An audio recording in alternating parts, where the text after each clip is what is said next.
చేసుకోగలను. అది సైన్స్ కానీ, సోషల్ సైన్సెస్ కానీ, పాలిటిక్స్ కానీ, హిస్టరీ కానీ నాకు వేరే టీచర్ అవసరం లేదనిపించింది. అందుకని నేను నా చదువు ఇంటర్లో వదిలేసి నేను చదవటం నేర్చుకున్నాను. నేను చదువు ఇంటర్ ఆపేశాను కానీ చదవటం ఎప్పుడు ఆపలేదు. ఈరోజు ఓడిపోయినా ఎందుకు శక్తి ఉంటుంది, ఓటమిలో కూడా ఎందుకు శక్తి ఉంటుంది అంటే, ఇందాక చెప్పాను కదా, books are the training weights of our mind అని. చదవటం వల్ల మనకి మానసిక శక్తి చాలా బలపడుతుంది. మామూలు బలం. నేను చాలా సంపాదించాను అని అనుకున్నప్పుడు నాకు నిజంగా సినిమాలు గొప్ప విజయం సాధించడం నాకు ఎప్పుడు ఆనందం కలదు.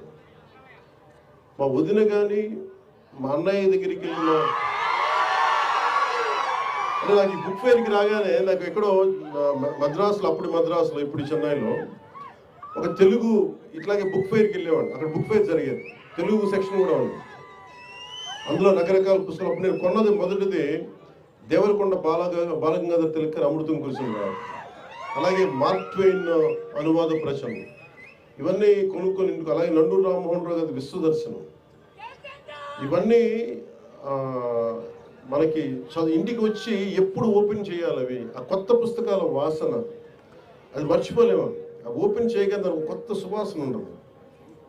అంటే వర్షం చినుకు పడ్డప్పుడు ఎండిపోయిన నేలకి మట్టి వాసన ఎలా ఉంటుందో, ఒక కొత్త పుస్తకాన్ని తీస్తే ఆ వాసన అది తాగుతూ ఎంత మొత్తుగా ఉంటుందో ఒక పుస్తక పీరియడ్కి తెలుసు దాని భావం.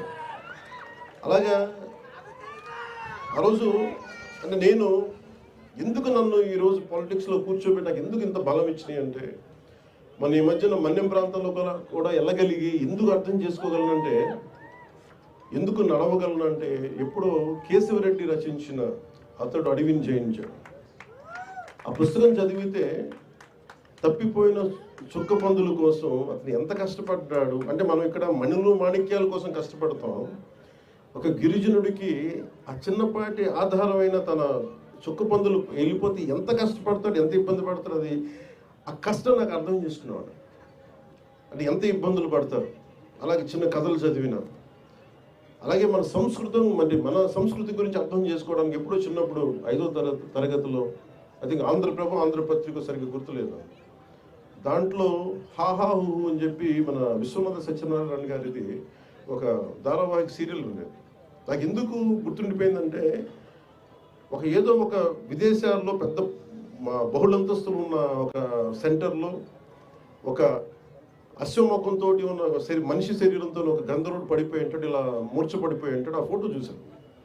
అది చదివి దాన్ని చదవడం స్టార్ట్ చేశాను. ఆ హాహాహు చదివితే విశ్వనాథ సత్యనారాయణ గారిది మన సంస్కృతి పట్ల అవగాహన అర్థమవుతుంది. అంటే ఎంత గొప్ప సంస్కృతి అని, అంటే ఎంత గొప్ప సైన్స్ ఫ్యాంటసీ సినిమా అంటే, ఒక జగదేక వీరుడు విజయ అతిలోక సుందర ప్రపంచం దానికి మించింది అంటే ఎంత. అలాగే గుర్రం జాషువా గారిది మనకి ఫిర్దౌసి నా టీచర్ చెప్తే, నా తెలుగు మాస్టర్ గారు రమణయ్య వెంకటరమణ గారు చెప్తే ఎంత హత్తుకుపోయిందంటే, నా గుర్రం జాషువా గారి మీద పాదాలకి నమస్కరించాలని అంత గౌరవం పెరిగిపోయింది. అంత అంటే ఒక వ్యక్తి తాలూకు కష్టం, ఒక శ్రమ దోపిడిని ఎలా చేయకూడదు అనేది మనకి ఫిర్దౌసిలో అర్థమవుతుంది. అలాగే ఒక అడ్వెంచర్ అంటే ఇష్టం, ఎలా చేయాలనుకున్నప్పుడు చివుకుల పురుషోత్తం గారిది, ఆయన బాల సాహిత్యం తెలియనప్పుడు బంగారం చేయడం ఎలా అది చదివినప్పుడు నాకు కూడా ఇంట్లో నుంచి పారిపోయి బంగారం ఎలా చేస్తే మన ఇంట్లో తీసుకొని తెచ్చేసుకోవచ్చు అనేది ఒక ఫ్యాంటసీ మైండ్ ఉంది. అలాగే ఇంకొంచెం వయసు వచ్చాక ఏది పాపం అని చివుకుల పురుషోత్తం గారు చదివినప్పుడు ఎంతెంత కష్టాలు పడాలి, ఏమేమి నలుగుతారు మనుషులు. అలాగే గోపీచంద్ గారు ధర్మవడ్డీ చదువుతున్నప్పుడు మనుషుల స్వభావాలు ఎలా మారిపోతాయి. చెడ్డవాడుగా ఉన్నప్పుడు అందరూ భయపడతారు, మంచివాడుగా ఉన్నప్పుడు సమాజమే చెడ్డదైపు చంపేసింది. ఇలాంటివి విన్నాం. ఇలా ఒక్కొక్క పుస్తకం చదువుతున్నప్పుడు లోపల చాలా తెలియని భావాలు, మనకు సమాజం పట్ల అవగాహన, ఇవన్నీ మనకి కదులుతూ ఉంటాయి. అలాగే విభూతి భూషణ్ బందోపాధ్యాయ గారిది వనవాసి చదివి మెడ్రాస్ చెన్నైలో, మేబీ అలా 17-18 సంవత్సరాలు అనుకుంటా.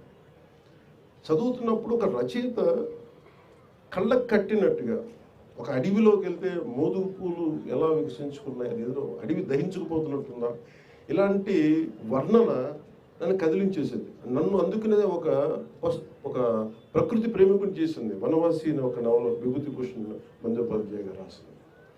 అలా ఒక్కొక్క పుస్తకం ఒక్కొక్కలా ప్రభావితం చేస్తుంది.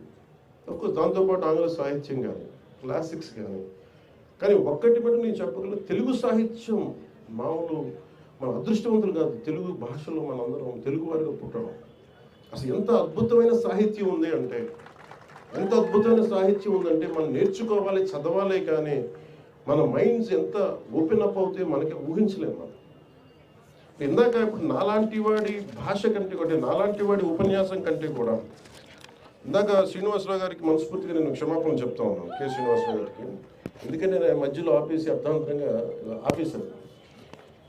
అంటే ఆయన భారతదేశంలో ఉన్న అన్ని భాషల్లో ఉన్న కీలకమైన కథలన్నీ ఆయన ఇంగ్లీష్లో ఇండియన్ స్టోరీస్ ఒక ఫస్ట్ వాల్యూమ్ ఆయన సంకలనం చేసి నాకు ఇచ్చారు. ఇప్పుడు మనస్ఫూర్తిగా వారికి నా ధన్యవాదాలు తెలుపుతున్నాను. అంటే మనం ఎందుకు అర్థం చేసుకోవాలి అంటే, నాలంటే ఒక పాపులర్ ఫిగరే, ఎక్కువ మందికి తెలిసి ఉండొచ్చు. కానీ నిజంగా జ్ఞానం ఉన్న వాళ్ళు ఎక్కువ మాట్లాడరు. మనం వెళ్ళాలి వాళ్ళ దగ్గరికి. శ్రీనివాసరావు గారు కానీ వేదిక పైన పెద్దలందరూ కూడా మన వాళ్ళ దగ్గర నుంచి నేర్చుకోవాల్సింది చాలా ఉంది. మేబీ నాలాంటి ప్రాచుర్యం ఉన్న వ్యక్తి, పాపులారిటీ ఉన్న వ్యక్తి అలాంటి మహానుభావుల గురించి తెలియజేస్తే, వేదిక పైన మహానుభావుల గురించి తెలియజేస్తే అది నిజంగా సమాజానికి చాలా గొప్ప సేవ చేస్తుంది. మనం పాపులారిటీ ఈజ్